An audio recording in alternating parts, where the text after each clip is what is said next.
Finally आज तो दिवस आलेला आहे, ज्या दिवसापासूनची आम्ही खूप दिवसापासून वाट पाहतोय. ती म्हणजे आहे गणपती बाप्पांच्या आगमनाची. या दिवसाची खरंच आम्ही आतुरतेने वाट पाहिलेली आहे. गणपती बाप्पांचं औक्षण करून आम्ही गणपती बाप्पांना आमच्या घरी घेऊन चाललेलो आहे. गणपती बाप्पांचं स्वागत खूप धूमधडाक्यात होत आहे. तसेच माझे मुलंही खूप खुश असतात गणपती बाप्पा घरी येणार म्हणजे. तो 10 दिवस म्हणजे आमच्या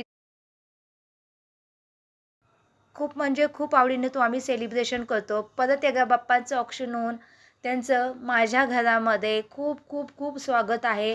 welcome to Bappa home.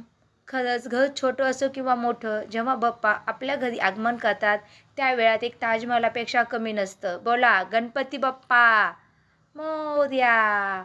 Wow, सुंदर अशी गणपती बाप्पांची मूर्ती. वाव, मस्त.